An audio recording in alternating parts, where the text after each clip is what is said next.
Mutual funds బెటరా? లేకపోతే direct స్టాక్స్‌లో ఇన్వెస్ట్‌మెంట్ చేయడం బెటరా? సో, రెండిట్లో మీరు ఎటువైపు వెళ్ళాలనుకుంటున్నారు? ఒక కన్‌ఫ్యూజన్ స్టేట్ ఆఫ్ మైండ్‌లో ఉన్నారా? అయితే ఈ వీడియో మాత్రం మీకు చక్కగా ఉపయోగపడుతుంది. మరి ఈ రెండిట్లో ఏది ఇంపార్టెంట్? మరి దేని సైడ్ వెళ్తే మనకు లాభాలు బాగొస్తాయని మనకి ఎక్స్‌ప్లెయిన్ చేయడానికి ఇప్పుడు మనతో పాటు కూడా పిఎస్ చంద్రశేఖర్ గారు ఉన్నారు. ఆయన యాప్‌వి రిజిస్టర్డ్ మ్యూచువల్ ఫండ్ డిస్ట్రిబ్యూటర్ అనమాట. ఆయనతో మాట్లాడదాం. Hi sir. నమస్తే సార్. నమస్తే sir. Sir, mutual funds or direct stocks? మీరు మ్యూచువల్ ఫండ్స్ డిస్ట్రిబ్యూటర్ గదా అని మ్యూచువల్ ఫండ్స్ వైపు మాత్రం చెప్పకండి. So, which one is better? మీరు చెప్పకపోయినా నేను అది చెప్పేవాడిని సార్. యాక్చువల్‌గా నేను మ్యూచువల్ ఫండ్ డిస్ట్రిబ్యూటర్ కాబట్టి మ్యూచువల్ ఫండ్‌లోనే ఇన్వెస్ట్ చేయండి అని ఎప్పుడు చెప్పను. ఓకే. సో, మనం ఎప్పుడు మాట్లాడుకునేది ఏంటంటే ఒక డైవర్సిఫైడ్ పోర్ట్‌ఫోలియో ఉండాలని హ్మ్. కదా! మ్యూచువల్ ఫండ్‌లోనే డైవర్సిఫైడ్ కాకుండా స్టాక్స్‌లో కూడా డైవర్సిఫికేషన్ చేసుకోవచ్చు. వేరియస్ ప్రొడక్ట్స్ ఉన్నాయి. హ్మ్. కాబట్టే మనం అర్థం చేసుకోవాల్సిందంటే ఏది మనకు సూటబుల్ హ్మ్. చాలా ఇంపార్టెంట్. సో, దాని మీద మాట్లాడదాం. సో, మీరు దీంట్లో పెడితే మంచి రిటర్న్స్ వస్తాయి, దాంట్లో పెడితే మంచి రిటర్న్స్ వస్తాయని మాట్లాడకుండా will see what are the factors ఏం ఫ్యాక్టర్స్ ఉన్నాయి, మ్యూచువల్ ఫండ్స్‌లో ఎలాగుంటుంది అది, డైరెక్ట్ స్టాక్స్‌లో మనం పెట్టేటప్పుడు ఎలాగుంటుంది. ఫస్ట్ ఫ్యాక్టర్ మనం మాట్లాడుకుంటే సార్ ఎక్స్‌పర్టైజ్. అంటే మ్యూచువల్ ఫండ్స్‌లో ఇన్వెస్ట్ చేసేటప్పుడు మనం ఒక ఇన్వెస్ట్ చేసేటప్పుడు మనకి ఎంత ఎక్స్పర్ట్ ఉండాలి.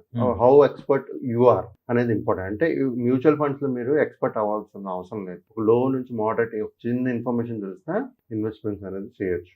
బట్ వేరే స్టాక్స్ చేయాలంటే you should be an expert. Okay. Expertise first factor. రెండో ఫ్యాక్టర్ డైవర్సిఫికేషన్. ఎప్పుడైతే మనం ఒక ఇన్వెస్టర్ మ్యూచువల్ ఫండ్స్‌లో చేస్తారో ఇట్స్ హై డైవర్సిఫికేషన్ ఉంటుంది. They are invest in many stocks in one fund. Okay. అదే కంపేర్ చేసుకుంటే డైరెక్ట్ స్టాక్స్‌లో గాని చూసుకుంటే investor should do that.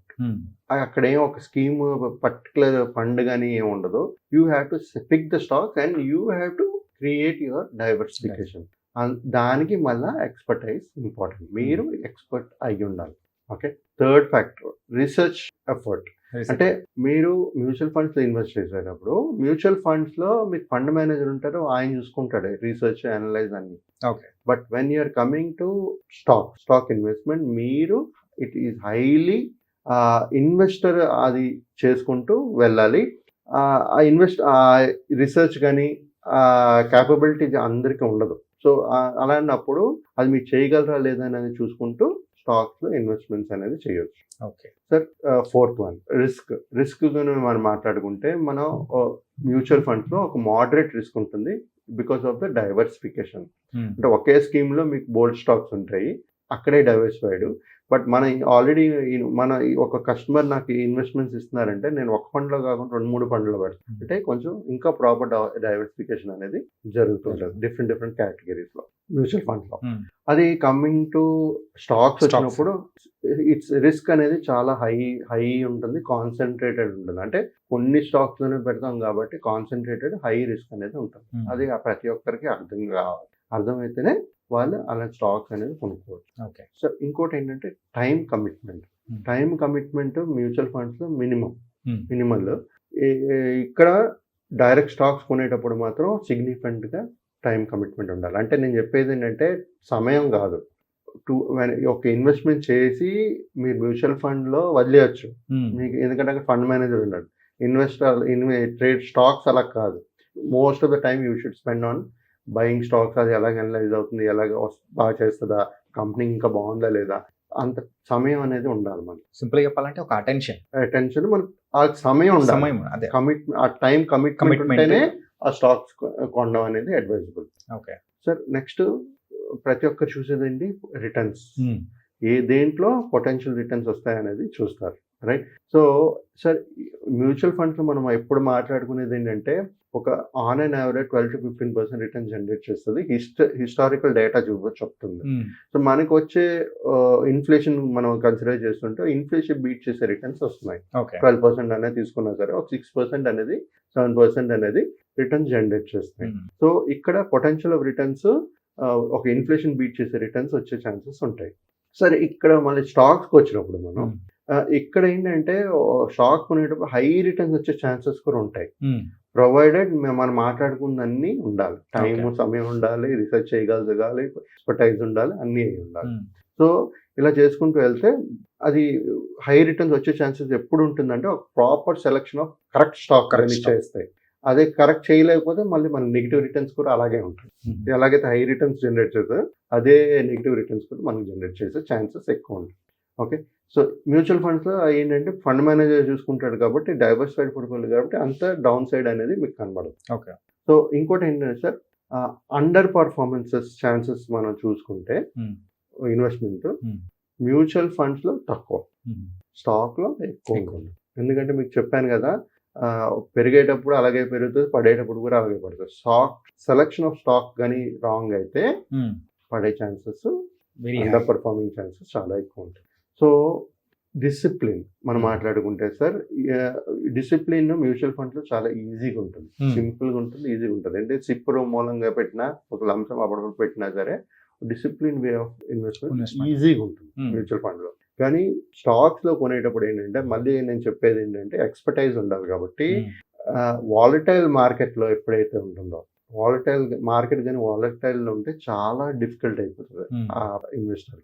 Analyse చేయాలి, రీసెర్చ్ చేయాలి, ఆ కంపెనీ ఎలా ఉంటుంది, ముందు చేస్తుందో 100% ఎవరు చేయలేరు. బికాజ్ మనం చూసుకుంటే ట్రేడింగ్ చేసే వాళ్ళు ఏంటి మొత్తం లాస్ అవుతున్నారు. స్టాక్స్ కొన్న వాళ్ళు కొంతమంది ఉన్నారు, కొంతమంది వెల్త్ క్రియేట్ చేసిన వాళ్ళు ఉన్నారు. But depending on the selection of stocks ఎవరికి సూటబుల్. ఇప్పుడు మ్యూచువల్ ఫండ్స్ చూసుకుంటే most of the investors they can invest in mutual fund. But స్టాక్స్లో ఇన్వెస్ట్ చేసే వాళ్ళు should be an expertise. Minimum knowledge కాదు, తరో నాలెడ్జ్ ఉండాలి. ఏ స్టాక్ కొనాలి, ఎందుకు కొనాలి అనేది అనలైజ్ చేయగలిస్తేనే కొనాలి.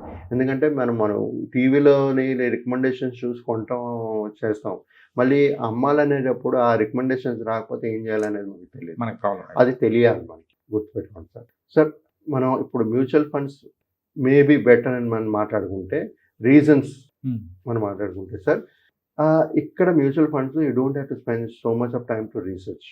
ఫండ్ మేనేజర్ అన్ని ఆల్ చేస్తుంటారు కాబట్టి మన అవసరం లేదు.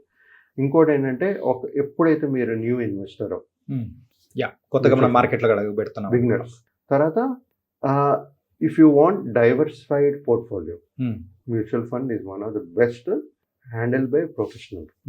అదొకటి.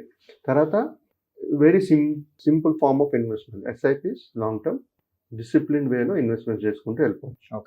ఓకే, సో ఇక్కడ ఏంటంటే and one main important professional management మీకు కావాలి అనుకునేటప్పుడు mutual fund is the correct option to invest. ఎందుకంటే మీకు అక్కడ మీకు ఒక్కసారి చెప్పి వదిలేస్తారు, అక్కడ ప్రొఫెషనల్ మేనేజ్మెంట్ అయితే ఉండదు. Then you have to research, analyse and keep doing the work.